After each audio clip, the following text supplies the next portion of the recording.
Hello student, welcome to Asif engineering classes. आज हम numerical देखने वाले हैं। जो हमने लास्ट वीडियो में टॉपिक डिस्कस किया था वाइब्रेशन ट्रांसमिसिबिलिटी, उसके हम आज न्यूमेरिकल देखेंगे। अगर आपने अभी तक वो वीडियो नहीं देखा है तो आप प्ले लिस्ट में जाके देख सकते हैं या डिस्क्रिप्शन में लिंक दिया हुआ है, आप वहाँ से जाके देख सकते हैं। तो न्यूमेरिकल स्टार्ट करते हैं। A machine of mass 1000 kg is acting upon by external force of 450 newton at 1500 RPM। यहाँ पर एक मशीन है, उसका मास है 1000 kg और जो उस पर एक्सटर्नल फोर्स लग रहा है वो है 2450 न्यूटन। जो उसका RPM है वो 1500 न्यूटन है। मास m इक्वस टू हो जाएगा 1000 kg, F0 जो हमारा एक्सटर्नल फोर्स है 2450 न्यूटन हो जाएगा और हमारा n हो जाएगा 1500 RPM। तो यहाँ से हम ओमेगा फाइंड आउट कर सकते हैं। ओमेगा क्या होता है हमारा 2πn/60। तो यहाँ से हमारा ओमेगा आ जाएगा, वो होगा 157.07 रेडियन पर सेकेंड। ये हमारा ओमेगा आ गया। आगे क्वेश्चन देखते हैं। To reduce the effect of vibration isolator are provide having a static deflection of 2 mm। यहाँ पर हमें जो वाइब्रेशन है उसको रिड्यूस करने के लिए हम आइसोलेटर प्रोवाइड कर रहे हैं। यहाँ एक आइसोलेटर लगा दिया। Having a static deflection of 2 mm। जो यहाँ पे जो डिफ्लेक्शन हो रहा है वो 2 mm हो रहा है। Delta equals to 2 mm। इसको हम मीटर में कन्वर्ट करेंगे तो 2 × 10⁻³ मीटर हो जाएगा। 2 mm under the machine weight and इस डैम्पिंग फैक्टर इज 0.2। जो इसका डैम्पिंग फैक्टर है वो 0.2 है। जीटा इक्वल्स टू हमारा हो जाएगा 0.2। तो ये हमें सारी गिवन वैल्यूज दी हुई है। अब हमें फाइंड क्या करना है, एम्पलीट्यूड ऑफ वाइब्रेशन। हमें एम्पलीट्यूड फाइंड करना है मशीन का। Force transmitted to the foundation, हमें force transmitted to the foundation find out करना है FT। और एक फाइंड करना है phase lag and phase angle between the transmitted force and exciting force. यहाँ पर हमें फेस लैग और फेस एंगल फाइंड आउट करना है, मतलब फाई और phi minus alpha find out करना है। और फोर्थ हमें फाइंड करना है speed at which the maximum amplitude of vibration would occurs. Maximum speed find out करनी है। तो हम सबसे पहले निकालेंगे force transmitted to the foundation. इसे निकालने पे इजी रहेगा हमें एक्स एम्पलीट्यूड निकालना। तो सबसे पहले हम निकालेंगे force transmitted to the foundation. तो FT क्या होता है हमारा, FT होता है F0 into √1 + 2 zeta omega upon omega n का whole square upon √1 - omega upon omega n का स्क्वायर ब्रैकेट का whole square plus 2 zeta omega upon omega n का होल स्क्वायर। तो ये हमारा FT निकालने का फॉर्मूला है। इसमें हमारे पास क्या क्या वैल्यूज़ गिवन नहीं है। तो यहाँ पे हमारे पास F0 की वैल्यू गिवन है, ओमेगा की वैल्यू गिवन है, ओमेगा एन की फाइंड आउट करनी है। तो ओमेगा एन हम कैसे फाइंड आउट कर सकते हैं, तो ओमेगा एन इक्वल होता है √k/m। तो यहाँ पर हमारे पास k नहीं है। तो सबसे पहले हम K निकालेंगे। K निकालने के लिए हम क्या करेंगे, जो हमारा स्प्रिंग फोर्स होता है वो क्या होता है, F = K × डेल्टा होता है। तो उसकी जगह हम कैसे लिख सकते हैं, K को हम इस तरह से लिख सकते हैं K = mg/डेल्टा। मतलब जो हमारा ग्रेविटेशन फोर्स लग रहा है और जो डिफ्लेक्शन लग रहा है उन दोनों का रेशियो को हम K कह सकते हैं। तो यहाँ से हम K की वैल्यू फाइंड आउट कर लें। तो m हमारा जो मास है वो है 1000 kg और जो g है वो 9.81 है और जो हमारा डिफ्लेक्शन है वो 2 × 10⁻³ है। तो यहाँ से हमें K की वैल्यू फाइंड आउट हो जाएगी। K की वैल्यू वो होगी 4.9 × 10⁻6 न्यूटन पर मीटर। ये हमें K की वैल्यू फाइंड आउट हो गई। तो यहाँ से हम ओमेगा एन निकाल सकते हैं। ओमेगा एन इक्वल क्या हो जाएगा, √k/m। तो यहाँ वैल्यू पुट करेंगे √4.9 × 10⁻6 अपॉन 100 kg। तो यहाँ से हमें ओमेगा एन फाइंड आउट हो जाएगा, वो होगा 70.03 रेडियन पर सेकेंड। अब हमें ओमेगा अपन ओमेगा एन का रेशियो चाहिए।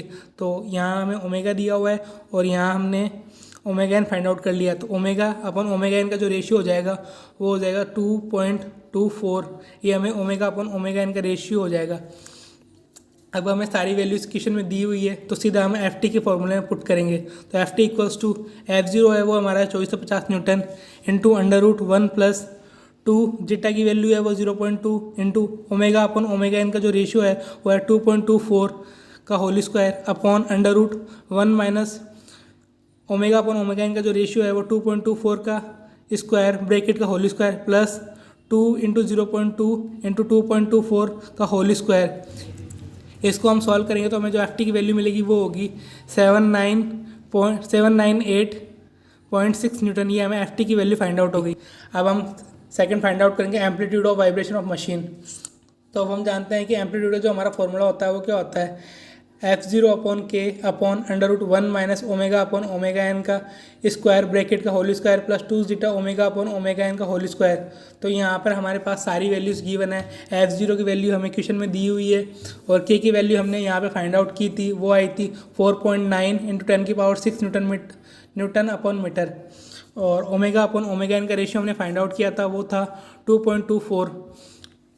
तो यहाँ पे हम सीधी एम्पलीट्यूड के फॉर्मूले में वैल्यू पुट करेंगे तो हो जाएगा x equals to 2450 newton upon 4.9 newton की power 6 upon √1 minus omega upon omega n का जो रेशियो है वह 2.24 का स्क्वायर ब्रैकेट का होल स्क्वायर प्लस 2 जीटा की वैल्यू है हमारे पास वो 0.2 into omega upon omega n का रेशियो है 2.24 का होल स्क्वायर। तो हम इसको सॉल्व करेंगे तो हमें x की वैल्यू मिलेगी वो 1.21 इंटू 10 की पावर -4 मीटर।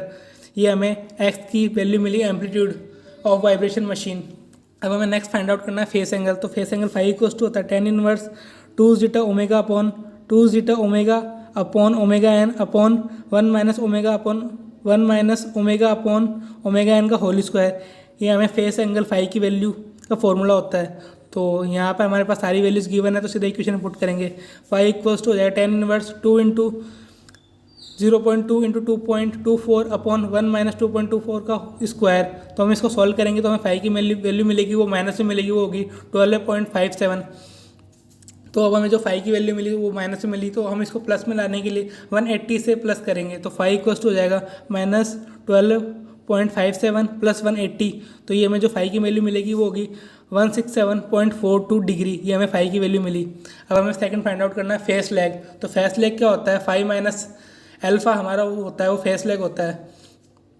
तो फाइव की वैल्यू हमने यहाँ पे निकाल ली और अब हमें अल्फ़ा की वैल्यू निकालनी है। तो अल्फ़ा इक्वल्स टू क्या होता है, tan inverse 2 zeta omega upon omega n. ये हमारा अल्फ़ा का फॉर्मूला होता है। तो हम वैल्यू पुट करेंगे इसके अंदर तो 167.42 माइनस tan इनवर्स 2 जीटा की वैल्यू है 0.2 ओमेगा अपन ओमेगा एन का जो रेशियो है 2.24। इसको हम सॉल्व करेंगे तो हमें फेस लैग मिलेगा, वो होगा 125.55 डिग्री। ये हमें फेस लैग मिला। अब हमें नेक्स्ट फाइंड करना है speed at which the maximum amplitude of vibration would occurs. अब ये क्या होता है, तो हमें वो स्पीड फाइंड आउट करनी है जहाँ पर मैक्सिमम एम्पलीट्यूड होगा बॉडी का और ये जो मास लगा हुआ है उसका मैक्सिमम एम्पलीट्यूड, वो हमें फाइंड आउट करना है। तो ये कब होता है, तो हमने रेजोनेंस के बारे में पढ़ा था। रेजोनेंस मतलब जब बॉडी की एंगुलर फ्रीक्वेंसी उसकी नेचुरल फ्रीक्वेंसी से मैच होती है तब वहाँ पर हमें मैक्सिमम एम्पलीट्यूड मिलता है। क्या होगा, omega equals to omega n हो जाए तब बॉडी मैक्सिमम एम्पलीट्यूड के साथ वाइब्रेट करने लगती है। तो इस फिनोमिना को हम कहेंगे रेजोनेंस कंडीशन। तो यहाँ पे हमें कौन सी स्पीड फाइंड आउट करनी है, हमें मैक्सिमम स्पीड फाइंड आउट करनी है। हो जाएगा omega equals to omega n हो जाएगा। तो ओमेगा एन की वैल्यू मिली हुई है वो है 70.03 रेडियन पर सेकेंड। तो यहाँ पर हमने सारी वैल्यूज़ फाइंड आउट कर ली। सबसे पहले हमने फाइंड आउट किया फोर्स ट्रांसमिटेड, वो आया था 798.6 न्यूटन। फिर हमने फाइंड आउट किया एम्पलीट्यूड हमें मिला 1.21 इंटू 10 की पावर -4 मीटर। फिर हमने फाइंड आउट किया फेस एंगल। तो फेस एंगल की जो वैल्यू मिली वो हमें मिली 167.42। फिर हमने फाइंड आउट किया फेस लैग। तो फेस लैग की जो वैल्यू मिली वो हमें 125.55 डिग्री। फिर हमने फाइंड आउट किया speed at which maximum amplitude of vibration would occurs, वो मिला हमें 70.03 radian per second. Omega equals to omega n, वो मिला हमें 70.03 रेडियन पर सेकेंड। तो यहाँ पर ये न्यूमेरिकल कंप्लीट होता है। अगर आपको वीडियो अच्छा लगा तो लाइक शेयर सब्सक्राइब करें। Thank you.